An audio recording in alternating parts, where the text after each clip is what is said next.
그래서 그분들이요, 바라는 것들이 실상이 이루어지는 거예요. 지금 보이지 않잖아요. 기도에 올 수 있는 신앙은요, 대단한 신앙인들입니다. 오직 하나님만 의지하는 신앙인들이 기도원을 찾아오시거든요. 저희는 그 기도 제목을 가지고 산에 올라가서 밤을 새가며 기도하는 거예요.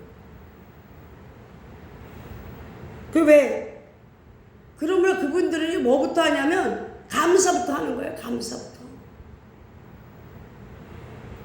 감사는 앞으로 어떤 일이 있다는 확실한 증거를 가지고 있는 것이 아니고 앞날이 어찌 되든지 간에 상관이 없이 무조건 하는 감사입니다.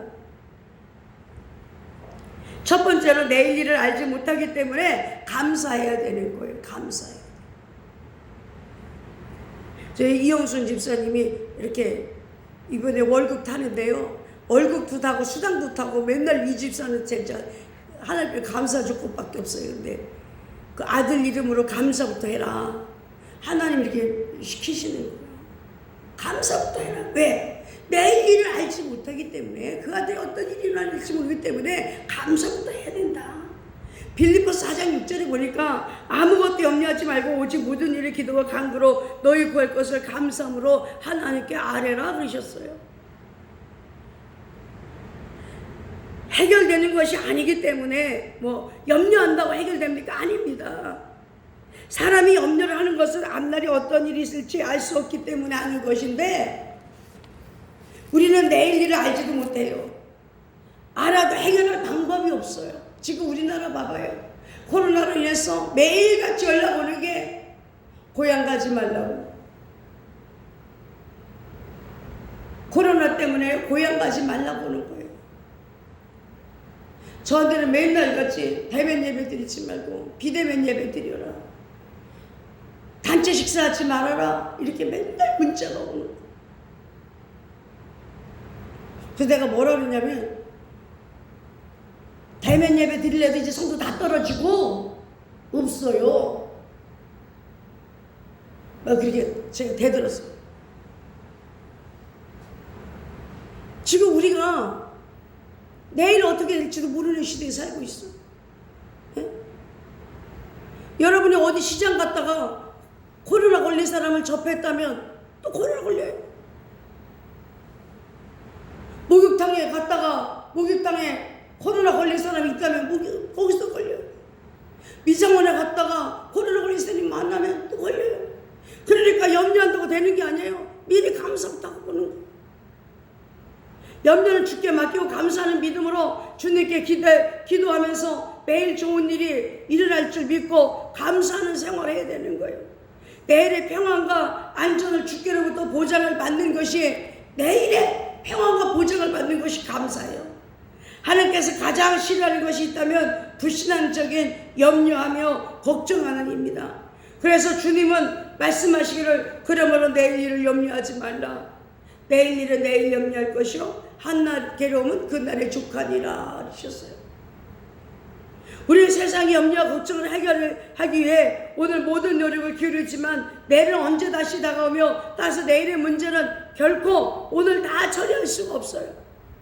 그럼 염려를 다 주님께 맡기셔야 되는 거예요. 감사하는 마음으로 주께 기도하면서 매일 좋은 일이 일어날 줄로 믿어야 돼요. 아, 우리 아들이 매일같이 좋은 일이 일어날 거야. 감사부터 해야 되는 거예요.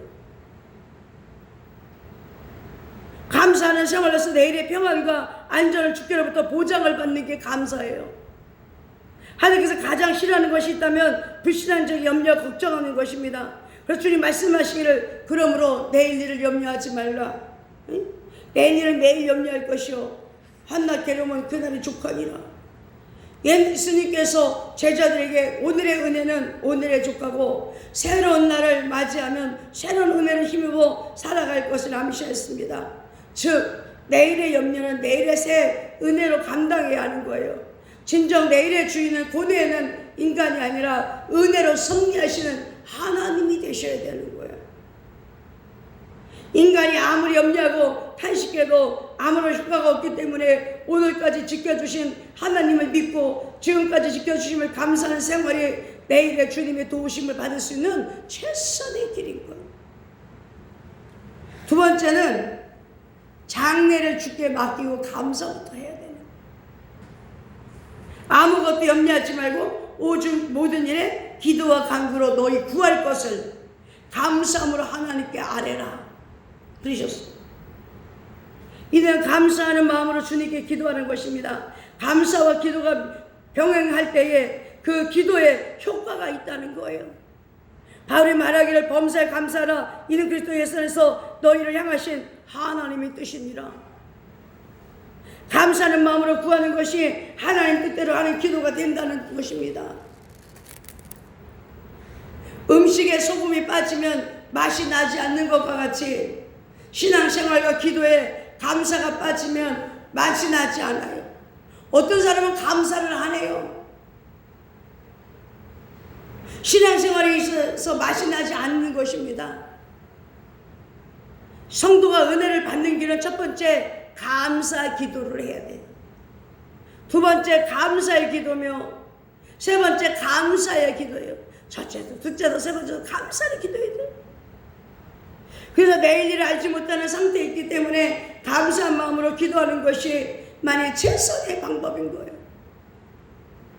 맡긴다는 것은 내가 짊어져야 할 무거운 짐을 주께 맡기기 때문에 자신은 홀감을 하고 염려가 되지 않는 거예요. 이미 다 감사하는 마음으로 주께 맡겼어요.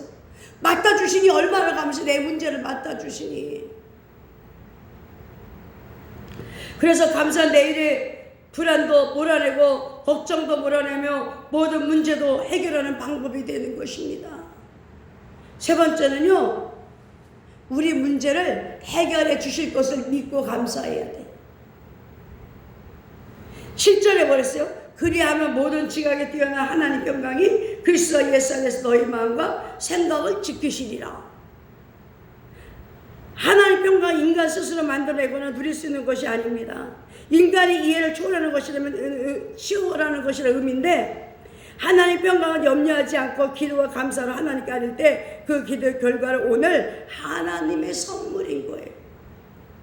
이것은 세상의 평화와 확연히 구별되는 것입니다.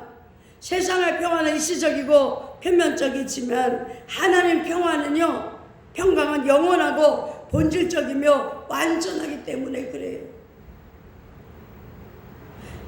그리고 지키신다는 것은 호위하리라는 의미로 군대 용어입니다. 저를 도와주시는 분들은 여기 교회 분들이 아니라 보이지 아니하는 분들이 저를 도와주고 계세요. 그 뒤에는 하나님이 계세요. 하나님 그분들을 통해서 저를 도와주고 계세요. 제가 이렇게 우리 홍연아 권사님, 강지사님 돈을 주셔서 떡을 맞췄더니 우리 조명순 집사님이 목사님 떡 가서 어르신들 드리세요 하고 돈을 또 보내온 거예요. 일을 저지르면 그분이 다 해결해 주세요. 그런 분이 없어요. 저는 지금 많이 힘을 잃었잖아요, 교회에서는. 왜냐하면 김순복 권사님이 추석 때가 되면 꼭 20만 원씩을 챙겨주세요. 그럼 그걸로 음식을 해서 우리 성도님들도 나눠드리고 그렇게 했거든요. 근데 이제 그분이 다리가 아파서 멀리서니까 못 오신다고. 그러니까 힘을 잃었죠. 날개 하나 꺾어졌으니까. 날개가 두 개가 있었어요. 하나는 강동원 지사님이고 하나는 김순복 권사님이었어요. 하나가 꺾여졌죠. 그렇게 하는 분들도 드물었어요. 그런데도 하나님은 저에게 사역을 계속하기 위해서 많은 사람들을 줄줄이 엮어주시는 거예요. 그래서 힘들지가 않는 거예요. 뭐 병원하는 분들도 있고 안과의원도 있고 정형외과도 있고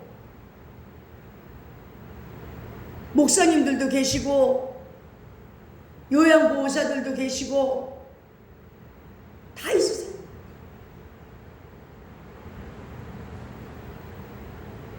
하나님 우리를 지켜주신다. 생각을 지켜주신다는 거예요. 생각을 지켜주신다. 호위하려는 의미로 군대 용어입니다. 이거 로마 군대의 수비대가 보초를 쏘는 평강을, 광경을 묘사한 것이에요. 하나님 평강을 믿는 자의 마음을 지키는 파수꾼과 같은 거예요. 그렇습니다. 감사하는 사람은 하나님의 보호하심을 받을 수 있는 자격이 우선적으로 주어지는 거예요. 그 이유는 감사는 하나님 뜻이기 때문에 그래요. 그래서 염려하지 말고 감사하는 생활은 모든 문제를 해결하는 지름길이 되는 거예요. 주님 말씀하시기를 평안을 너에게 끼치노니 곧 나의 평안을 너에게 주노라. 내가 너에게 주는 것은 세상이 주는 것과 같지 아니하노라. 이렇게 말씀하셨어요. 오늘 이 시간에 오신 사랑하는 성도 여러분, 우리는 불안한 시대에 살고 있어요. 너무나 불안한 시대예요. 이 시대는.